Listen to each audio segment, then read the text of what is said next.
to envision a world where the Cowboys are ever irrelevant? The Cowboys now are spiraling. Not going to win a championship. This is the time to rip the Band-Aid off. Me personally frustrated. I'm frustrated myself with my play. We've seen frustrating years, and this is one of them. It's proper frustrations. We've got to look at all the things that have happened. Everybody's got to roll in this. What's going on, everyone? Welcome into First Take. Thank you for being with us. And I got everybody in studio. My guy, RC, in July. Man, it's a whole new deal. What? It's a whole new deal, man.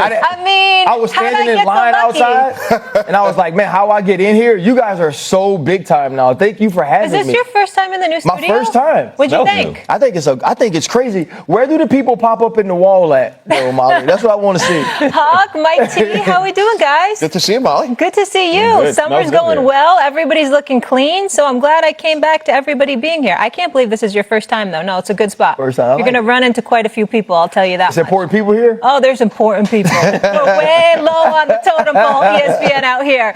All right, guys, speaking of important people, let's get into those Dallas Cowboys. They have not played in a Super Bowl since '95. They haven't reached an NFC Championship game in the past 30 years, the longest drought in the conference after the Commanders and Lions made it each of the past 2 years.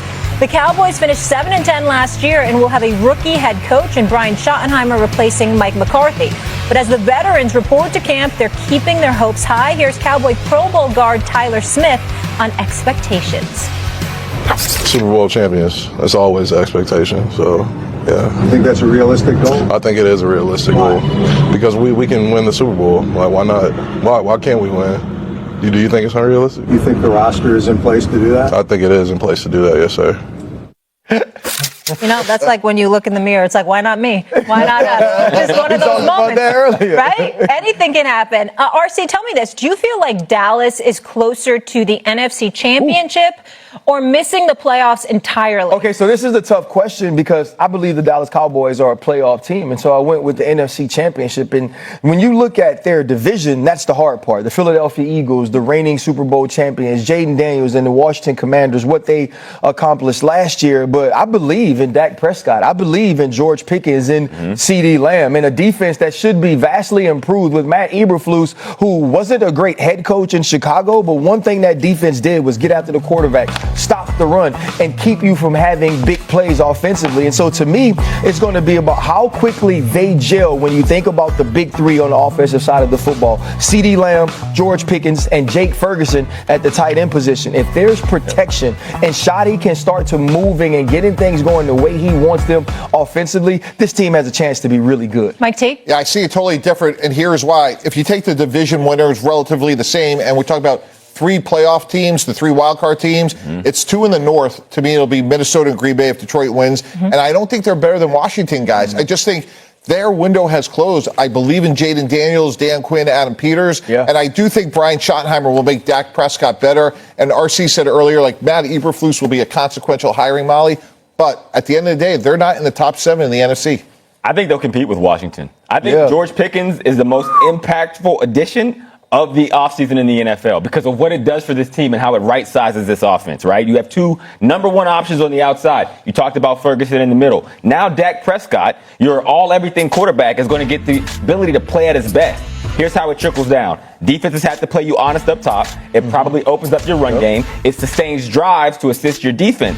Big question, offensive line, defensive line. And if Micah Parsons is the Micah Parsons we expect in this year, I think the Dallas Cowboys absolutely are close to the NFC Championship. And, too, look at this trio when you think of their quarterback and their two wide receivers. You're going to put them up there. To me, they're going to be the second best trio in all the NFL. I believe the Cincinnati Bengals are number one with Joe Burrow, Jamar Chase, and T. Higgins. But when you think about Jalen Hurts, Devontae Smith, A.J. Brown, you can also go to Detroit with Amon-Ra, St. Brown, right, and J-Mo Williams. They can do everything offensively. They have a piece when you look at Dak Prescott, who was the second in MVP voting just 2 years ago. Had over 35 touchdowns, only 9 interceptions. George Pickens can win 50-50 balls. And now Hawk talked about this on Get Up. He's going to get some of those one-on-one matchups with the number 2 and number 3 corners of other football teams, along with Jake Ferguson, to me, being a top 5 receiving tight end. This team has endless possibilities on the offensive side of the football. It's going to be about the physicality of each front line.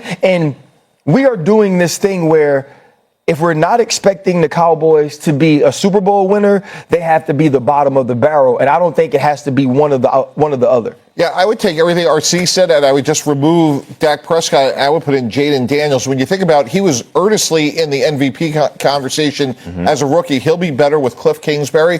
And then you think about, well, they had questions about their offensive line. Now you have Laramie Tunsil and Josh Connerly. You get Deebo Samuel. Hopefully they get Terry McLaurin figured out. But to me, I like Dak Prescott. I love Jaden Daniels. And by the way, the other thing about Dak guys, like if we're being candid, 2 of the last 3 years, he didn't finish the season. So that matters as well. And I just think Washington has surpassed Dallas. And I think because of the strength of the North, they're on the outside looking in. What would you say Dallas's biggest hurdle is? Defensive line, stopping the run. I mean, when you watched them a year ago, that was something they didn't address, right? And the other part was the run game, but I think they have addressed that. But that's where George Pickens helps take a little pressure off that and alleviate that pressure to say, hey, you need to be able to run the ball. They will. That'll be a focal point for them. But if teams want to stack the box against someone like George Pickens and CeeDee Lamb on the outside, good luck. Well, you know what their biggest obstacle is? Their owner.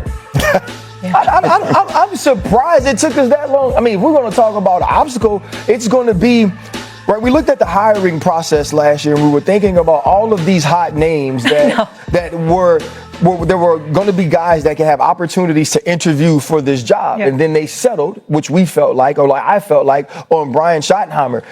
Is he settling with Brian Schottenheimer or hiring Brian Schottenheimer because he feels like he can have a level of control? Right? Brian Schottenheimer needs to have the keys to the entire organization. He needs to be able to do exactly what he wants to do offensively, especially with Jerry Jones going out and getting him an added piece. There can't be too many cooks in the kitchen again in Dallas. Jerry Jones has to understand he's not going to continue having year after year to do this. Right. And so it's about now releasing some of that power, releasing some of that control and allowing a head coach to be a man. Well, Mike T, learning to let go, it's very hard in life. Yes, it is. And I would say this too, Molly, just to follow on RC's point. I think it's their strategy that has hurt them. Go back to Zeke Elliott, Dak Prescott, go to CeeDee Lamb, and now presumptively Micah Parsons. Micah Parsons is going to get signed.